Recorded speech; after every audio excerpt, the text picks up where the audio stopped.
welcome back to the Making It podcast, episode 40.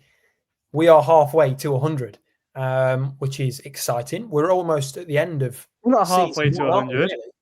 We're nearly. I said we're nearly halfway to 100. Oh, nearly. I was going to say. I thought you said we're halfway. I was going to say that's bad maths. I can do maths, despite Dan obviously not agreeing I can do maths. But welcome back. It is great to see you here again. 40 episodes in. Dan, first of all, I want to ask how your week's been, but bro, how does it feel to be 40 episodes in? 40 weeks of sharing your thoughts, your feelings, and just you're making it journey. It's mad. I mean, when I wrote down the episode number today, I was like, episode 40. Wow. I mean, I'll never forget that time in Greenhood Coffee Shop. We had that conversation, and that's where it all began. And I was actually speaking to my dad the other day, and he was saying how it's good for the both of us to be able to. He was saying, especially with you with your time in Australia as well. It's nice to be able to like look back on our weeks and how we were feeling that week. And I know you mentioned that last week as well. So for me, I've really enjoyed the journey of this podcast, and I never want this to end. That I just want to carry on doing this podcast with you, brother, and seeing where it can go. I mean, some of the guests we've had on have come on and shared their journeys, and they've been really good. But I think outside of that, I think we've both, especially with how things have been, like with you being out in Australia, like for both of us to still be able to commit to this week in, week out, despite anything that's ever gotten our way, I just think I'm proud of the both of us, brother. And to be episode 40 and to be as consistent as we have been, I don't think a lot of people would have been able to do that. So I just want to say I'm proud of you and I'm proud of us and I'm proud of the Making It podcast. So I'm grateful, bro. So how are you feeling about being 40 episodes in? Man, it feels so good. You know, it's just, it gives me great satisfaction when an idea comes to fruition. And that can be anything. That can be, I'm going to wash my clothes today, or I'm going to cook a nice breakfast, or, you know, or I'm going to make a podcast with my best mate. You know, these are all things, you know, when you think of something and you make it into a reality, that's a good feeling because it's a sense of achievement. And to have, the first bit of excitement was us making it, the podcast. I mean, you know, obviously the making it bit is still ahead of us, but like the other bit was sustaining it, you know, making it, sustaining it, and sharing it. These are like the three best things you can ask for something like this. So, you know, I get all my memories coming up from a year ago today, and I think, God, how much character development we've been on. I mean, I look back and I go, look how much different I look. I've got a new haircut. I've got facial hair.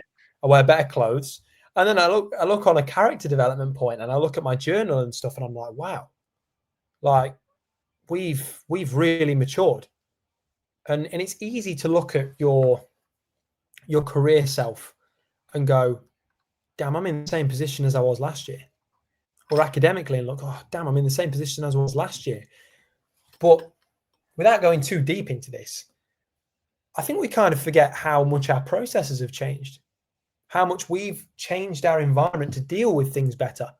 You might be working the same job, but you're not doing things the same. You're not handling customers the same. You're not handling stress the same. You're handling things better. At least in our situation, I would say we're handling things better. So it's not about facing different challenges. I don't think that's necessarily all that progression is. It's facing the same challenges, but with a different, more mature and open-minded view and perspective.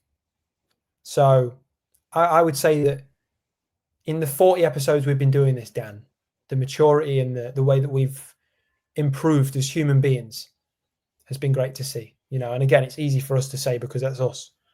But I would like to think that those who've watched and listened agree. You know, and I'm very grateful to the people that do watch and listen. And I hope that through this, you've grown and developed in some way. Even if one thing we've said in the tens of hours that we've been speaking and we speak ever again, I hope that just one thing makes an impact and makes your day better. So that's kind of my little monologue there, but that's what I wanted to say. Oh, brother, man. I mean, especially you got to think about guests like Judy, who we actually got onto the podcast as well, and it's amazing the impact we can have on people. So I think that's a massive one, is the impact you can have on people, no matter how many that is. And the people that will chime in to this podcast, it's great. Shout out Johnny Day, because I need to shout him out because he does still charm into this podcast. Let's go. Did a big run yesterday, 34 kilometers. So obviously I went home for the weekend. It was Demi's at work's engagement party. So was out till about 3 a.m, like I told you, at the afters drinking rhubarb gin. Was not feeling good the next day, but I still managed to go and coach with Ryan and Tom at Beeston. We lost 1-0, but much better team. Just couldn't score on the day, and the other team ended up scoring just a long distance goal, which is a bit of pot of luck, really. And then yesterday I did a 34-kilometer run, last big one before my York Marathon next Sunday now, and that was tough. I had to stop a few times, but it's interesting because with something like that, and it goes with a lot of things in life. And I've had a few conversations recently with people who maybe have been struggling a little bit, and I think especially with ambitious people, people like me and you who are classed as ambitious, and I think, and it's interesting what you just said there as well. Just sustaining the podcast. Obviously, as people, we're ambitious. We want to always do the best we can. We want to grow as much as we can. We always want more. But sometimes you've actually got to look at is actually be proud that you've done the minimum sometimes. Like actually be proud you've done the basics, like sustaining the podcast. Forget how much it's growing and how much what we talk about in the episodes and how obviously we're trying to develop and all that. But the fact we've managed to sustain the podcast is great. Some people are struggling to the point where just getting to the end of their day and they're still feeling all right is great. I think in the modern world, there's a lot of more and more and more, but I'll always like to tie back to simplicity and understanding that if you keep things simple and just understand you're still here, you're still kicking on, you're still doing those basics right, then you're doing okay. When I say I've had a couple of conversations, I've got a couple of friends who have made it to. Mate, there is no such thing as knocking and just waiting in this house. We're recording, mate, please. I'm just saying if you want to. Thank you, mate. Love that. I didn't say anything, but you pointed me out. I told him we were recording a podcast. So little cameo from Deck there. He just put my washing on my bed, so I'm really sorry. We'll keep that in. Carry on, we're keeping that in. Shout out. But even just get fucking God. Oh my God. You can't carry on. Sorry, Dan. Sorry. It's okay, bro. But even just getting to third year, like some of my friends have, is a success. But because it's like the minimum, you don't think it is. But for some people, just sometimes just doing it is what I'm trying to say. So with my run yesterday, that taught me it. I stopped a few times. Yes, that's frustrating because you want to carry on going, because you want to be able to successfully run the whole run without stopping. But sometimes just getting it done is okay. Going out for a run, like I know you've started running, we'll talk about that. Sometimes just going out and running, you've done it, let alone the distance or the pace. Do you see where I'm coming from? Yeah, I think it's all about the intention. Is something that I really want to kind of focus on more in my life. What is my intention with things? If my intention is very good, then I want to do it. If my intention is somewhat linked to ego a bit too much, I'm trying to distance myself from it because I want things to be done because I'm genuinely passionate about them. The running stuff, I'll be honest with you, Dan, I don't enjoy running. I'm not going to stand here and be like, not yet. I've maybe not yet, but I don't enjoy it. I don't enjoy looking around. I don't enjoy the feeling of running. I enjoy the after feeling of running. Right? And it's like anything. There's a lot of things that you enjoy the feeling of after you've done them. But I can guarantee you 90% of them aren't good for you. Usually dopamine hits, right? You like the feeling that after you scroll, you've watched the video, you go, oh, that's funny. Makes you feel good. When you do any sort of drug, I don't do drugs personally, Dan, and I know you don't either. But when you do drugs, you do them and afterwards, this feels great. But you know it's not good in the long term. Running is one of those where I'm like, I start running and I'm like, yeah, I'm into this. And a minute later, I'm like, I'm bored. I'm just like, I feel like I'm just a head on stilts. Like I'm just there like, how can I improve this? So I'll go on my phone and I'll change the song. I'll put house music on, or I'll put heavy metal on. I'll put something crazy on to get me like my blood pumping and stuff. And the running thing has been more about discipline for me. I said to myself, I want to secure a job. And I said that last Monday. I said, by Monday, I want to secure a job. Today was my first day at work. So a week later, Tell I us about start. that. So I kind of wanted the running to be discipline based because I was like, right, I'm starting a job. So I want to start cleaning. I want to start using a calendar, which I've got now, to write down everything I do in the week, all my goals, the days I'm doing stuff. And I want to start being more disciplined and organized. So I've done it. I've wrote down all my strategies for things on paper. I've done it. And today was my first day at work. So I'm working in direct sales, so like door-to-door stuff. It's not something I ever thought I'd do, but I applied for loads of jobs and a few of them were in sales and marketing. And I was like, I'm just going to give it a go, right? Like I've worked in media. I can talk the talk, I guess. I've worked in customer service. So I guess if you kind of mash the two together, you got sales. Sales is in everything we do. So I was like, I'll give it a shot. Now these guys had 700 applicants. So I was like, when they said that to me on the interview, I was like, that's that feeling of like, oh, got a phone call. Suddenly went from got a phone call to like, oh, okay, well, I'll maybe hear from you then. We went in for the interview and not once did I feel uncomfortable in the interview. I feel like, and I always say it to my stepdad and he'll attest this, like I always feel comfortable. I like it when someone asks me a tough question because I like the problem solving aspect to it. It's enjoyable. Like this is why I like podcasts and I like being challenged. I like being asked things and hearing different perspectives and being a different perspective to someone. And the interview went really well. And the funny thing is the story, I got home and he rang me and he went, look, we think you're great. Come in for like a signing all your stuff. Just a quick one though. Does your mate work? Declan. I'm like, no, he's sitting in his bedroom. He's doing nothing. We're unemployed. We're doing nothing all day. And he's like, oh, that's interesting. Do you think he'd want a job? I didn't ask Deck, but I went, yeah, he'll take it. And he's like, you sure? 100%. Yeah, for sure. Let's just do it. Just do it. I go into Deck's room and I'm like, oh, I got you a job. He's like, what? I don't agree to that. I was like, fine. We brought him in the next day for the interview and now me and Deck are working in the same job. So we're on the same team, different coaches and stuff. But this week is just a learning week. So we're kind of learning sales and then next week we're going to be out on the field doing stuff. So the thing I said to you in the pre-chat, which we love, the thing I like about this job is that it engages my brain. So you've got a sales pitch, but you're always improving it to see which works best. So you're always kind of innovating in a way. You're always talking to people and learning off others that work in that field. You're actually being paid to become a better communicator. I thought to myself, what job can I do that has the most transferable skills? And I thought sales has got to be up there because once you've worked in sales, you can do anything. So, I'm super grateful, super happy. I've got a job that pays my rent now. So the money problems are starting to get a little bit less. They're not starting to weigh me down as much. The idea of going on nights out and stuff is actually coming back. So honestly, bro, I think that I set out to achieve what I wanted to achieve, get a job, get this, get that. And I've kind of done it. So I'm feeling really good, feeling really reassured now.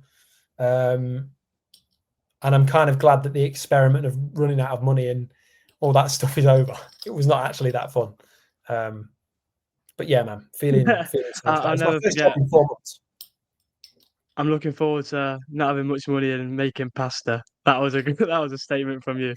Can I just say though, actually, can I just say the thing I didn't enjoy was kind of looking at my bank all the time, being like, even though I was all right, like looking at it, be like, oh my God, what am I going to do? And thinking so far ahead. Whereas now I think kind of one day at a time. What can I afford? Okay, I need to eat tonight. Food in the fridge? Sure. Have I got enough for a coffee? Yeah, all right, maybe. That's kind of all I'm worried about. But it was kind of fun stressing about, I need this, because that switches you into a brain mode of not being like, if you had loads of money sitting there, you'd be like, I don't need this. I want it, but I'm not asked. Whereas now I'm like, I need this. So I'm locked into a different level. So I'm going to ask you a question, Dan. And this is kind of how all our questions come about, from something we're speaking about and we just jump into it. But I kind of wanted to ask you, has there been a time where you've been forced maybe not forced by someone, but maybe your brain or your conscience has made you lock in. Like you've got no choice. You've got to lock in right now. Maybe it's been a time when you've been running or coaching, or has there been a time? Yeah, running is the first one that came to my mind. Say, I think the 2 times where it's really locked in, because when you're training, like yesterday, of course there were moments where I was locked in and I was like, you've just got to run. But I had that ability to stop, and that made it easier. But when I was doing the Robin Hood half last week, as much as I wasn't going full pelt because of my York in a couple of weeks, it takes over you. It's like that feeling of, say, with the Robin Hood half, I knew I was on track to get about 1 hour 45, which would have been that would have satisfied me. I did not want the 1 hour 50 pacer to overtake me. That is the last thing I wanted. So this thing just overtook me, where I just ran, and I ran strongly, and there was no way I was going to slow down. When I did my Loch Ness Marathon was probably the best example. First marathon I've ever done.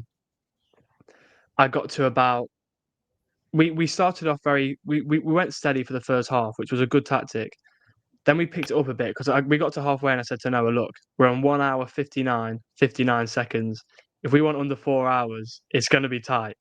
So we picked it up for the next 10 kilometers. And then there was this big hill, which they call the Monster, on the 19th mile, about just over 30 kilometers in. And from that hill, we both just attacked it. But I had a bit more in the tank than Noah did. So I ended up going a bit ahead of him.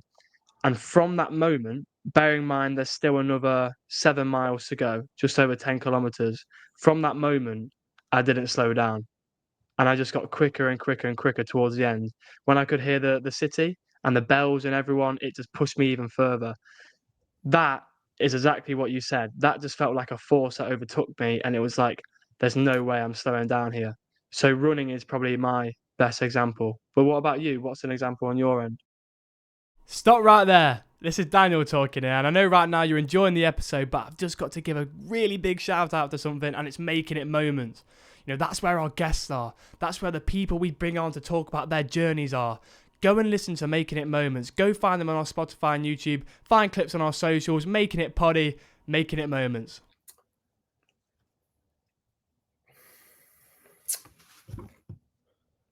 Maybe football. Maybe football. Playing lot of or times coaching? playing. I really miss playing football. I really miss it, and I'm trying to find ways to play out here because you got to go to the arse end of nowhere to play football here. There's not a lot of cage football, so just those times when your back could be against the wall. And I can't name a specific time, but as a defender, you were a defender too, Dan. Like that no matter what level you play at, you take it like it's a Champions League final. Like you're playing like you love it so much, or you'd hope that you love it so much that you're playing like it's your last game. And there's so many times you can think of like where you 1-0 up maybe in the last 5 minutes and you're trying to keep the win and they're just pelting long balls and stuff like that. And you just think, okay, I've really got to like lock in now. I've really got to lock in. And it's something triggering your passion, right? Because there's a level to all of us where we are at an average good at something. But it's what triggers you to become like great, what triggers you to become really, really, really fucking good. And I feel like when you do something that you're passionate about, you almost don't need that trigger sometimes, that thing to force you into it. Like I feel like you can just naturally slip into that state of mind. And the reason that I'm so excited to work, and I'll be honest with you, mate, a lot of it is on a social aspect. When you're seeing the same 4 walls every day and then going to the beach or doing that, it's like, it's tough because I need something to get my mind going. Like I've had so many projects just paused, so many things I've wanted to do paused, and I've not had the brain power to do it. And I feel like work is a big part of that because I need that interaction. I need that challenge. I need those bad days. I need things where things go wrong. And the thing I like about this job is that there's a chance for you to go and do well, earn a bit more money and to do different things. But like you've got to ask questions to get there. You've got to be willing to listen to people and learn to get there. And it's like, you're getting paid to learn these things. It's amazing. And it's different because I've always worked. I will say I'm quite fortunate in normal jobs, not football, but I've always worked in places where I'm quite close to the people that own it or run it. So I've never felt an incredible pressure when working, really. Whereas now I'm in another country and this guy's saying when he's, signing us all up, one of you's not going to be here in the next 4 weeks. Don't make it you. And I'm like, whoa. That's like that moment where I'm like, I'm all in. Like I said, when I was doing the cocktail bartending stuff, there was just one moment where I made one and I was like, yeah, this is a bit of me. I was sold on the interview. Like I knew that he's a salesman, the guy that was interviewing me, and he did his job perfectly. But as soon as we were talking, I was like, I am sold because the culture feels good. Everything feels good. It's going to pay my rent. And you start at a good time. We started at 1 o'clock today. You start at 12 most days. Like it's just good, And like I said to you when we were talking before, because of me getting a job, I felt an urge to organize myself more. So I'm reading. I'm reading the Let Them Theory by Mel Robbins. I'm reading Intensity by Pep Linders. They're the 2 books that I've got on at the moment. And then I've also bought Poems and Prayers by Matthew McConaughey. You've always got a few on the go, man. You're always doing book roulette. Yeah, I don't honestly, bro. I'm not someone who just reads one book and does the next.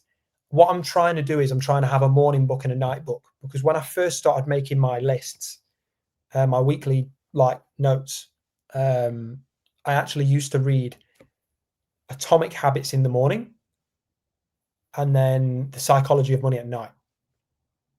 The Atomic Habits one I finished in a couple of weeks. The Psychology of Money one, I'm still fucking reading. So it tells me where I'm most productive. But what I'm trying He's got to do a new book coming out now. It's been that long. This is what I mean. It's been that long. So what I'm trying to do is read before work and read when I get home from work. And like I say, I'm going to try and run before work.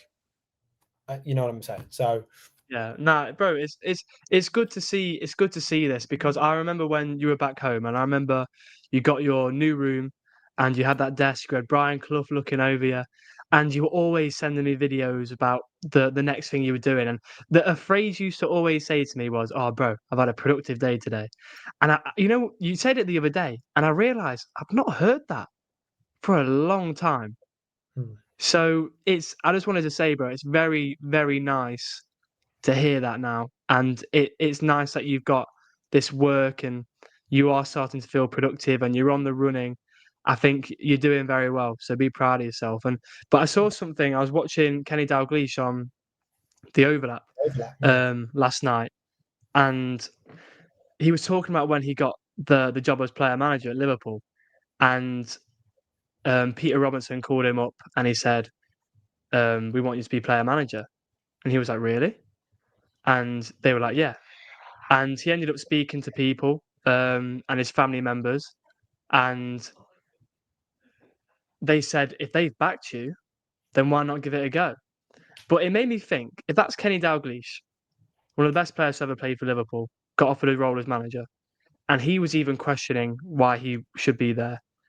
It made me think about my insecurities with coaching and like what we speak about, and how these are present everywhere. And another thing which was interesting is the fact he went from just a player, like King of Banter, King Kenny,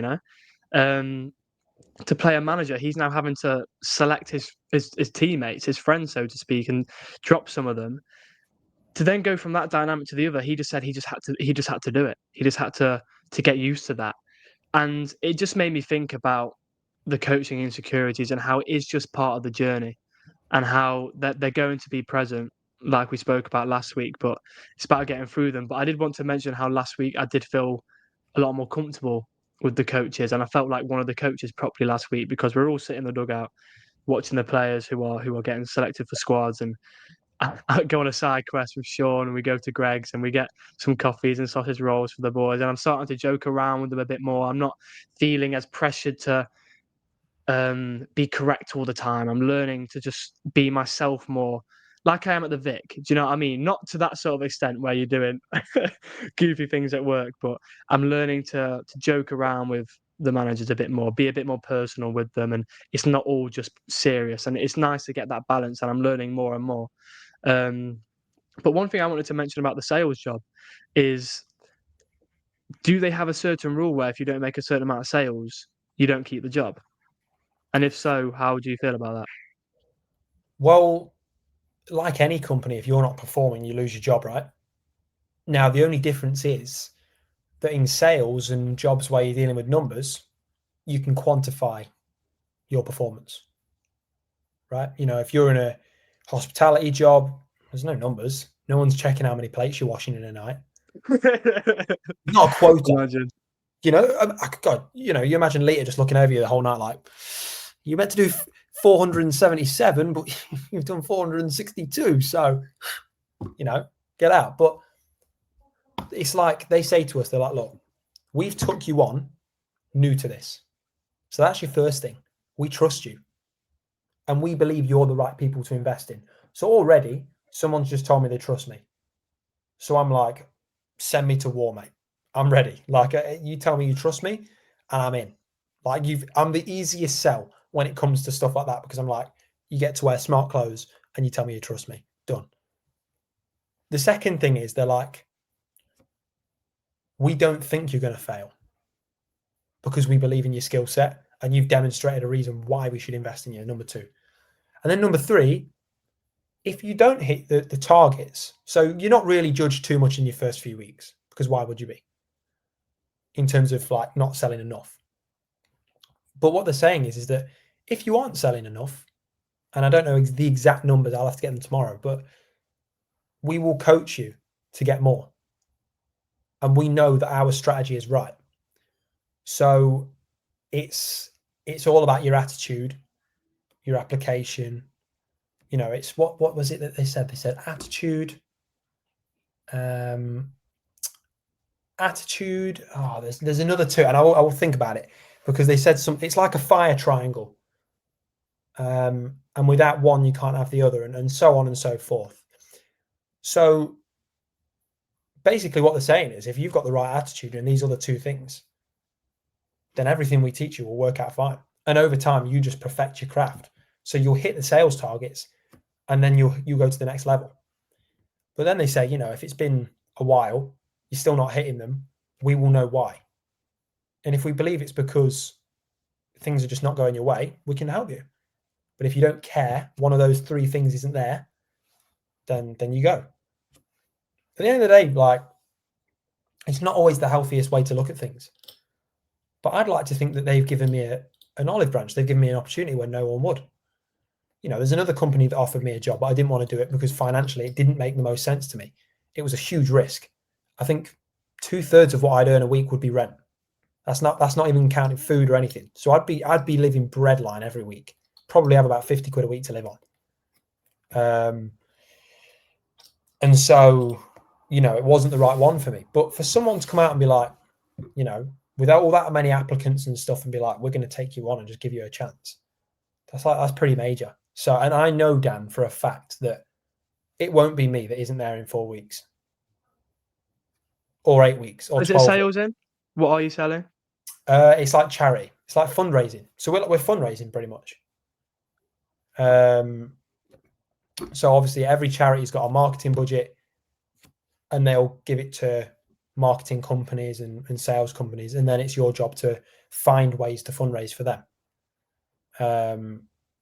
So, and it's with a cause that I know quite well because of my granddad and his cancer and stuff. It's with the Red Cross, who they do a lot of work for older people that are struggling. The Red Cross actually reunited thousands of Australians with people that they lost or, you know, couldn't find after the war. So now in the UK, there is 6,000 people, I think it was 6,000 that are members of the Red Cross, which is great. 6,000, brilliant. In Australia, it's 2.5 million. One in every 10 people is a Red Cross member. So it's the connection out in this country is this country is more charitable basically, but they don't just do charity sales. They do all sorts of different products and stuff like that. But that's just the team I'm working on to start with. So I'm excited because there's no boundary. You know, you can move up, you can achieve, you can do what you want, but it's whether you put the groundwork in. You can work a Saturday if you want and earn yourself some extra money. I like that. You know, I'm already looking at club work, you know, working as a barman at a club. I'm working at doing like warehouse packaging on like a Sunday, because why not? Have a bit of extra money. You know, this job, I'm lucky with the sales job. If I want to go on holiday, I can just ring him up on the Friday and say, I want to go on holiday on Monday. Take your time off and do it. So it's flexible, you know, and it'll work around things. So I'm happy, man. And do you know what as well, Dan? I'll be honest. I've just missed the culture a little bit. You know, it's a really good culture in there. There's a lot of English people for a start, so that's always good. But, you know, just walking into work, having a laugh and Dej, the guy who's our boss, being like professional, but also like really relatable. It's just good, man. It's good. It's just good. Yeah. It's exciting, man. It's exciting. And I look forward to hearing how things are going to go with this new job. And I think you're in a great position now, having been through the first stage of Australia, so to speak. This second stage is just exciting. And it's without having gone through that first stage, like we say, this wouldn't feel as rewarding. So, as tough as it was, it's like we said in that treasure happiness, it's exciting what's going to happen now, and it's you've this experience you've got, and like you said with Matthew McConaughey and how he was in Australia and when it was tough, that's where the challenge was. There's so much you're going to learn from this, and it's incredible. So just keep pushing on, and mate, 40 episodes in, absolutely incredible. There will be a guest episode for the listener coming out this week. I've got Mick, who is going to be coming on. He's doing a placement with the uni football coaching this year. So going to be working with him this year in different areas, and it's going to be nice for him to come on the podcast, making it moments for him to share his journey. Just moved over from North Carolina, America, so tune in for that later in the week. But Jamie, man, 40 episodes in, brother. Let's go. Thank you so much, bro. It has been a pleasure. And look, if you haven't already, you need to head over to our TikTok because that is where it's at. Dan does the clips, so do not miss it. TikTok is making it potty. Instagram's making it potty. I will get up on the X. I will get up on X and start doing stuff. I've actually not been on Twitter that much until this week because of a certain Aussie football manager who has raised my stress levels and decreased. And go and watch, talking about that, go and watch Jamie's YouTube video at Jamie Martin. Football, is it? It's Jamie Martin Media. So please, if you can, go and search up Jamie Martin on YouTube. I'd appreciate it. It is a bit of a passionate one, but honestly, I think you'll enjoy it. So go and give it a shout. I'm doing weekly episodes now, so don't miss it. But as well, don't miss any of our episodes. Stay tuned for Making It Moments and our next episode, episode 41, next Tuesday. Until then, have a great week, and we'll see you next week. See you soon. Feel so right.